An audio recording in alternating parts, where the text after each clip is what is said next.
الشيطان الرجيم بسم الله الرحمن الرحيم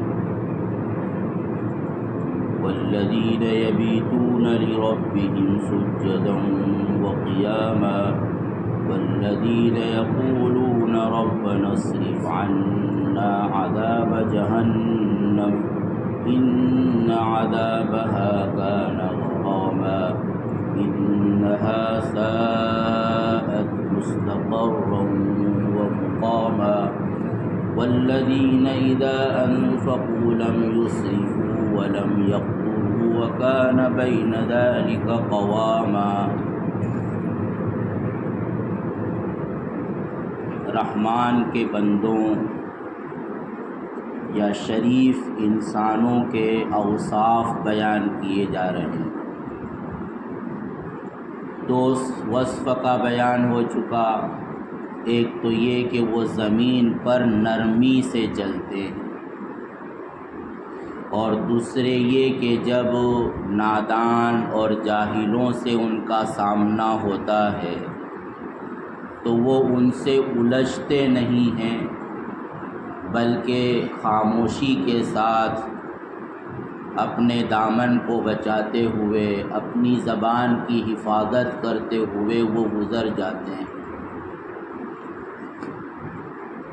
اور ان دونوں وصف کی جو بنیاد ہے وہ ہے تواضع، اور تواضع کا مطلب یہ ہے کہ انسان کے دل میں گھمنڈ نہ ہو، تکبر نہ ہو۔ حضرات صحابہ کے اندر یہ بات بہت نمایاں طور پر پائی جاتی ہے کہ اگر کسی نے ان کو کچھ غلط کہہ بھی دیا، گالی دے دی، تو حضرات انبیاء علیہم السلام کے اندر یہ بات بہت نمایاں پائی جاتی ہے کہ قوم ان کو گالی بھی دے دیتی تھی لیکن وہ پلٹ کر اس کو گالی نہیں دیتے تھے بلکہ سنجیدگی کے ساتھ، محبت کے ساتھ اپنی قوم کو سمجھاتے تھے۔ حضرت نوح علیہ السلام کو ان کی قوم نے کہا کہ اِنَّكَ فِي ضَلَالِكَ الْقَدِيمِ، کہ تم تو گمراہ آدمی ہو۔ اب ایک نبی کو یہ کہنا کہ تم غلط راستے پر ہو، تم گمراہ ہو چکے ہو، ظاہر ہے کہ یہ نبی کے حق میں بہت بڑا الزام ہے اور بہت بڑی گالی ہے۔ لیکن حضرت نوح علیہ السلام اس کے جواب میں کہتے ہیں کہ یا قومی انی لیس فی ضلالۃ، کہ اے میری قوم، میرے اندر کوئی گمراہی نہیں ہے بلکہ میں اللہ کا ایک امانت دار رسول۔ تو اے میری قوم، یہ محبت کا لہجہ ہے، یہ نہیں کہ وہ غصے میں الٹا جواب دے رہے ہیں بلکہ گالی کا جواب وہ محبت کے ساتھ اس طرح دے رہے ہیں کہ جس سے خیر خواہی ظاہر ہوتی ہے اور قوم کی فہمائش ہو رہی ہے کہ رسول گمراہ نہیں ہوتا، وہ تو ایک امانت دار اور خیر خواہ ہوتا ہے۔ حضرت ہود علیہ السلام کی قوم حضرت ہود سے کہہ رہی ہے کہ اِنَّكَ فِي صَفَاحَةٍ، کہ تم تو بے وقوف آدمی ہو، تم کو کچھ سمجھ ہی نہیں ہے، بس اپنی ایک ہی بات ہانکتے رہتے ہو۔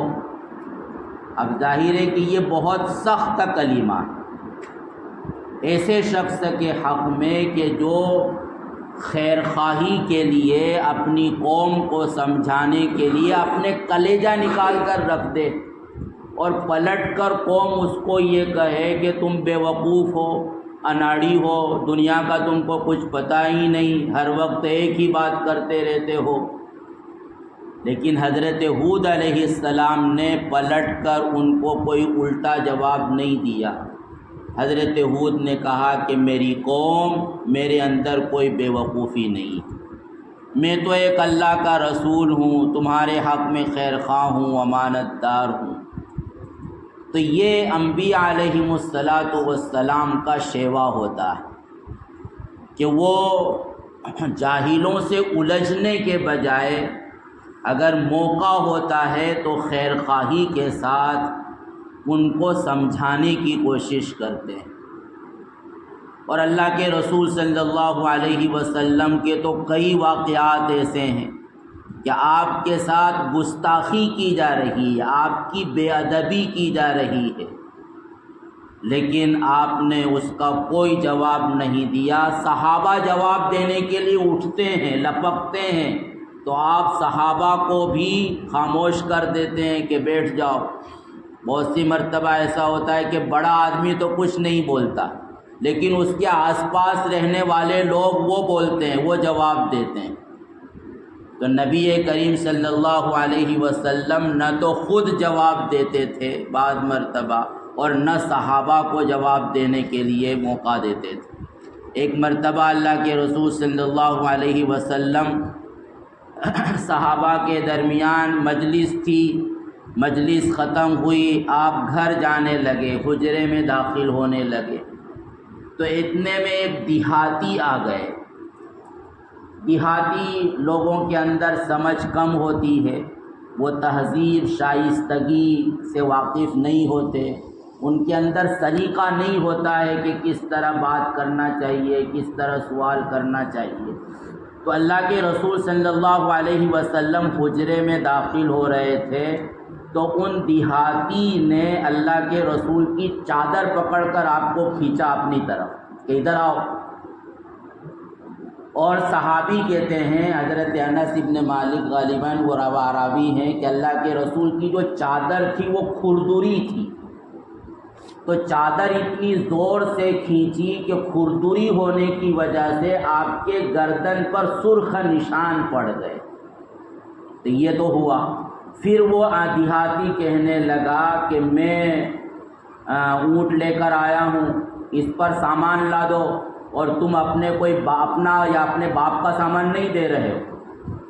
یعنی ایک تو سوال کر رہا ہے کہ میں محتاج ہوں، غریب ہوں، میری مدد کرو، اور سوال کرنے کا انداز کتنا سخت ہے کہ سامان لا دو۔ ایک تو حکم دیا جا رہا ہے کہ میرے اونٹ پر سامان لا دو، اور پھر یہ بھی کہہ رہا ہے کہ تم کوئی اپنا یا اپنے باپ کا مال نہیں دے رہے ہو۔ تو یہ ہوا۔ صحابہ موجود تھے وہاں، کیونکہ صحابہ کی یہ عادت تھی کہ مجلس ختم ہونے کے بعد جب تک اللہ کے رسول صلی اللہ علیہ وسلم اپنے حجرے میں داخل نہیں ہو جاتے تھے، وہاں تک صحابہ ادب سے کھڑے رہتے تھے، اس انتظار میں کہ کہیں اللہ کے رسول کو کوئی ضرورت پیش آ گئی، تو اس لیے وہ انتظار کرتے۔ جب اللہ کے رسول داخل ہو جاتے پھر اللہ کے رسول، پھر صحابہ تشریف لے جاتے تھے۔ تو صحابہ لب کے اس دیہاتی کی طرف یعنی اس کو روکنے لگے، تو اللہ کے رسول نے منع کر دیا اشارے سے صحابہ کو کہ اس کو کچھ نہ ہو کہو۔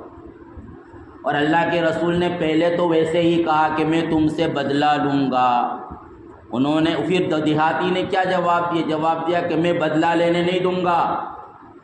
یعنی ایک تو گستاخی کی اور سخت لہجے میں سوال کیا، اور اللہ کے رسول فرما رہے ہیں کہ میں بدلہ لوں، حالانکہ بدلہ لینے والا پوچھتا نہیں ہے کہ میں بدلہ لوں گا۔ بدلہ لینے والا تو بغیر پوچھے دیکھے وہ تو فوراً حملہ کر دے گا۔ اللہ کے رسول ویسے ہی کہ میں بدلہ لوں گا، تو اس کے جواب میں وہ کہہ رہے ہیں کہ میں بدلہ نہیں لینے دوں گا۔ پھر اللہ کے رسول نے صحابہ سے فرمایا کہ اس کے اونٹ پر کھجوریں اور غلہ، جو اور کچھ سامان لاد دو، اور پھر صحابہ سے کہا کہ جاؤ۔ تو یہ اللہ کے رسول صلی اللہ علیہ وسلم کے اخلاق تھی۔ یہ تو ایک واقعہ، کئی واقعات ایسے ہیں، اور یہی معاملہ حضرات صحابہ کا بھی تھا۔ ابو بکر صدیق رضی اللہ تعالیٰ عنہ کا واقعہ ہے کہ ایک مرتبہ کسی آدمی نے، کسی وجہ سے وہ غصے ہو گیا ابو بکر صدیق رضی اللہ تعالیٰ عنہ پر، تو ابو بکر صدیق رضی اللہ تعالیٰ عنہ کو برا بھلا کہنا شروع کر دیا۔ بولتا رہا، بہت دیر ہو گئی، بولتے بولتے حضرت ابو بکر نے کوئی جواب نہیں دیا، وہ خاموشی سے سنتے رہے۔ لیکن جب زیادہ ہی وہ بولنے لگا اور بہت دیر تک بولتا رہا تو پھر ابو بکر صدیق نے جواب دے دیا۔ تو اللہ کے رسول صلی اللہ علیہ وسلم مجلس سے اٹھ کر چلے گئے۔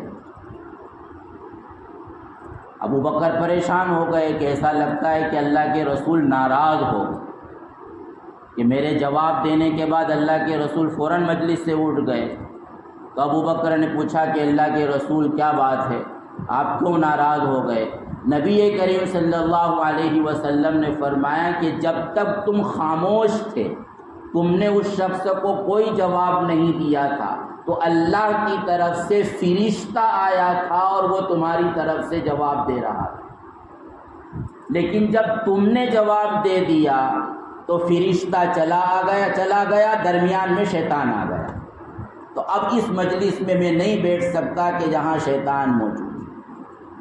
یعنی اس سے اور بھی بات معلوم ہوئی کہ بعض مرتبہ خاموش رہنا یہی فتنے کو روکنا ہوتا ہے۔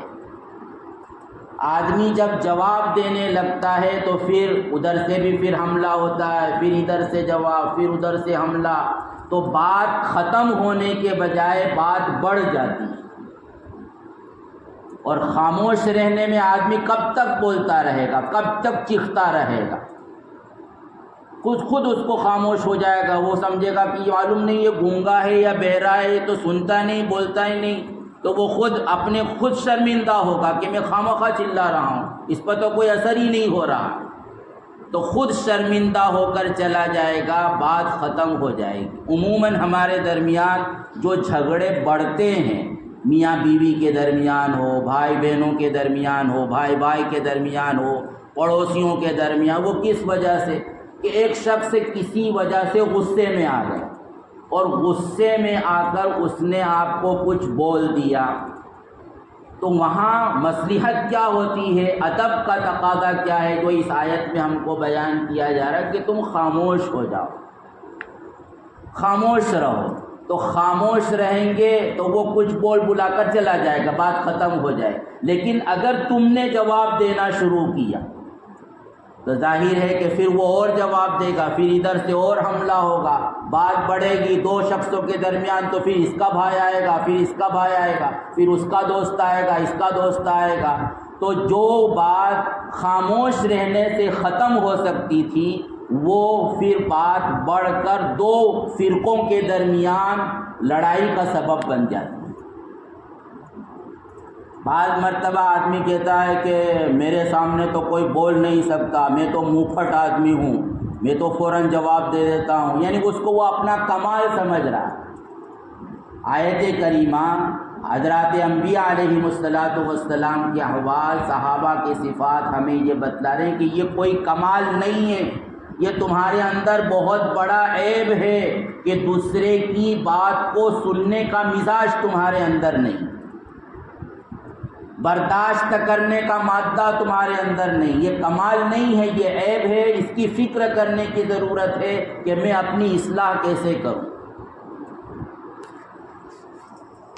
ہاں، بعض مرتبہ ایسا ہوتا ہے کہ جواب دینے میں مصلحت ہوتی ہے، جواب دینے میں مصلحت ہوتی ہے اور جواب نہ دینے میں بات بڑھ جاتی ہے۔ ایک مرتبہ نبی کریم صلی اللہ علیہ وسلم حضرت عائشہ کے حجرے میں داخل ہوئے اور وہاں حضرت زینب بھی بیٹھی ہوئی تھیں، لیکن اللہ کے رسول کو پتہ نہیں تھا کہ یہاں زینب ہے، تو اللہ کے رسول صلی اللہ علیہ وسلم حضرت عائشہ سے کچھ مذاق دل لگی کرنا چاہ رہے تھے، جس طرح کے شوہر اپنی بیوی کے ساتھ تفریح مذاق کرتا ہے، لیکن دوسرے کی موجودگی میں مذاق کرنا اچھا نہیں سمجھا جاتا، تو حضرت عائشہ نے اس اشارے سے کہہ دیا کہ یہاں زینب ہے، تو اس پر زینب ناراض ہو گئی، اس پر زینب ناراض ہو گئی اور حضرت زینب خوب بولنے لگی حضرت عائشہ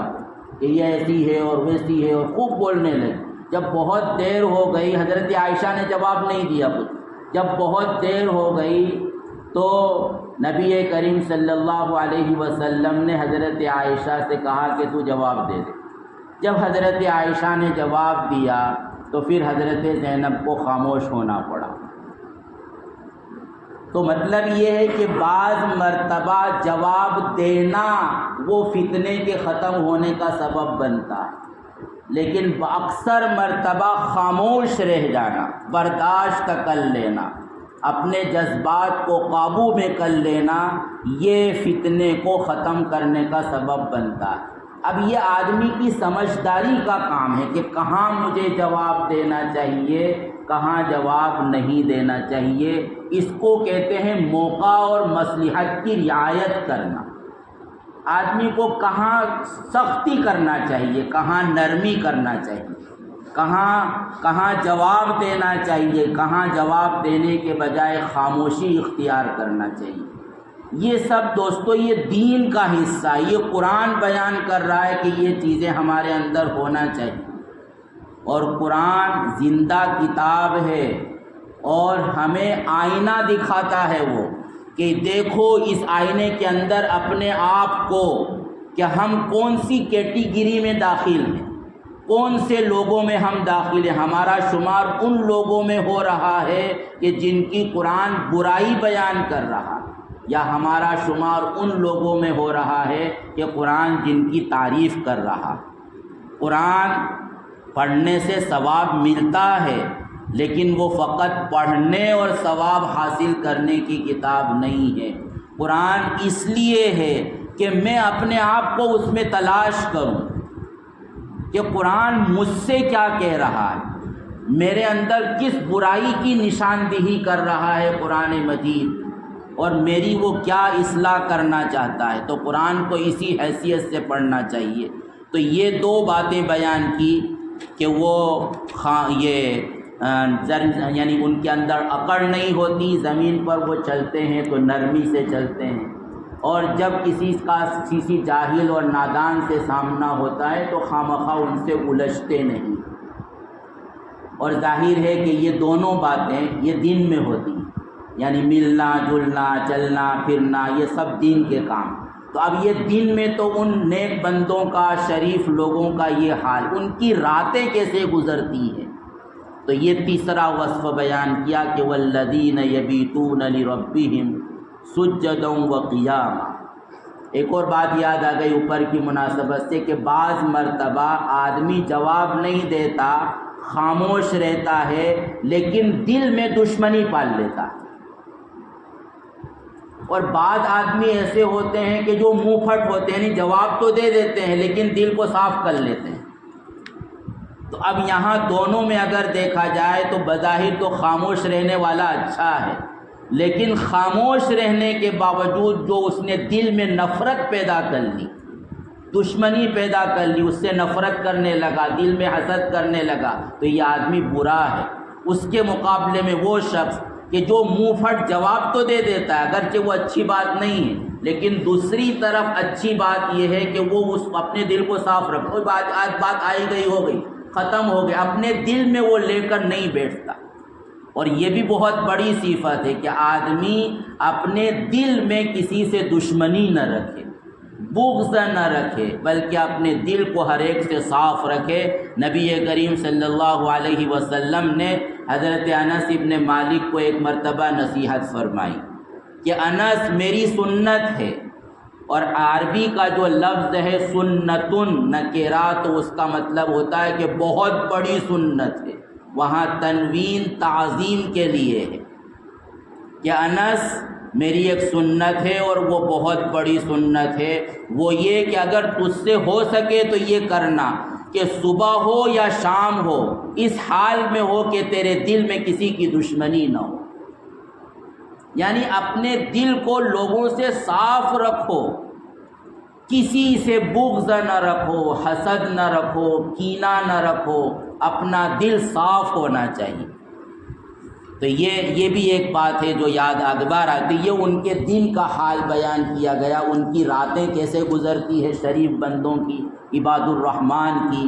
تو فرمایا کہ ان کی راتیں گزرتی ہے اللہ کے حضور سجدے اور قیام میں، ان کی راتیں عیاشی میں نہیں گزرتی، ان کی راتیں نرم اور گرم بستر پر سونے میں غفلت کے ساتھ نہیں گزرتی، بلکہ وہ راتوں کو اٹھ کر اللہ سے لو لگاتے ہیں، گڑ گڑاتے ہیں، روتے ہیں، اللہ سے معافی مانگتے ہیں۔ اس حال میں ان کی راتیں گزرتی ہیں۔ یعنی بعض مرتبہ، یعنی دونوں ضروری، بعض مرتبہ آدمی لوگوں کے سامنے تو ایک دیندار، اچھا اور بااخلاق بن کر رہتا ہے، لیکن راتوں میں اور ایسے موقع پر کہ جہاں کوئی دیکھنے والا نہیں ہے، تو وہاں اللہ ہم سب کی حفاظت فرمائے کہ انسان گناہ میں مبتلا ہو جاتا ہے۔ اور آج تو گناہ میں مبتلا ہونے کے لیے کہیں جانے کی بھی ضرورت نہیں ہے۔ آج تو موبائل اور نیٹ ایسی وبا ہے اور ایسا فتنہ ہے کہ آدمی کو زنا کرنے کے لیے کہیں جانے کی ضرورت نہیں، عیاشی کرنے کے لیے کہیں جانے کی ضرورت نہیں۔ تو اپنی رات کو پاکیزہ بنانا یہ ہے شریف لوگوں کا کام۔ خلوت، انسان کی خلوت پاک دامن ہو، خلوت میں وہ پاک دامن رہے، تو اللہ کے شریف بندے صرف ان کی ظاہری حالت اور لوگوں کے ساتھ ان کے اخلاق نہیں ہوتے ہیں، دوسری طرف اللہ سے ان کے تعلق کا یہ حال ہوتا ہے کہ ایسے وقت میں جب کہ سب سو رہے ہیں، سب غفلت میں ہیں، کوئی دیکھنے والا نہیں ہے، وہ اٹھ کر راتوں کو اللہ کے سامنے سجدے میں گرتے ہیں، قرآن کی تلاوت کرتے ہیں، روتے ہیں، گڑ گڑاتے ہیں۔ ظاہر ہے کہ یہ اسی وقت ہو سکتا ہے جب کہ دل میں اللہ کی خشیت ہو، اللہ کی عظمت ہو، اپنی آخرت کا استحضار ہو، اور یہ اصل چیز ہے۔ یعنی بعض مرتبہ یہ ہوتا ہے کہ آدمی عبادت گزار مشہور ہو جاتا ہے کہ جب دیکھو وہ مسجد میں ہے، جب دیکھو وہ قرآن پڑھ رہا ہے، جب دیکھو وہ نوافل میں مشغول ہے، ذکر کر رہا ہے، لیکن اس کی راتیں اچھی نہیں ہوتی۔ صحابہ میں بہت کم صحابہ ایسے ہیں کہ جو عبادت گزار مشہور ہوئے ہیں، صحابہ بہت کم ایسے ملتے ہیں۔ عبداللہ ابن عمرو ابن العاص، ان صحابی کے متعلق یہ منقول ہے کہ یہ بہت زیادہ عبادت کرتے، بہت زیادہ روزے رکھنا، بہت زیادہ قرآن مجید کی تلاوت کرنا، بہت زیادہ نوافل پڑھنا، لیکن جو عام بڑے بڑے صحابہ کے متعلق یہ منقول نہیں ہے کہ وہ عبادت گزار۔ ابو بکر کے صدیق کے متعلق یہ منقول نہیں ہے کہ وہ لمبی بہت نوافل پڑھتے ہیں، لیکن ان تمام صحابہ کی یہ خصوصیت ہے کہ ان کی راتیں اللہ کے حضور سجدے میں، گریہ و زاری میں گزرتی تھی۔ تو اصل یہ ہے کہ انسان اپنی خلوتوں کو پاکیزہ بنائے۔ یہ شریف بندوں کی اللہ تعالیٰ نے وصف بیان کیا کہ والذین یبیتون لربہم سجدا وقیاما، کہ ان کی راتیں عیاشی میں تو کیا غفلت میں بھی نہیں گزرتی۔ اور اس کا یہ مطلب بھی نہیں ہے کہ وہ پوری رات عبادت کرتے ہوں، ظاہر ہے کہ اپنے نفس کا بھی حق، اہل و عیال کا بھی حق۔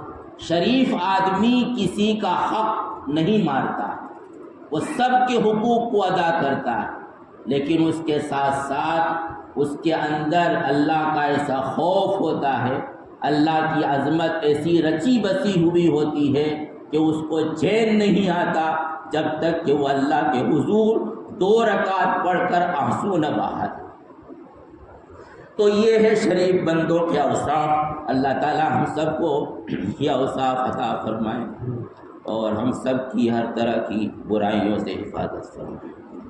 سبحان اللہ۔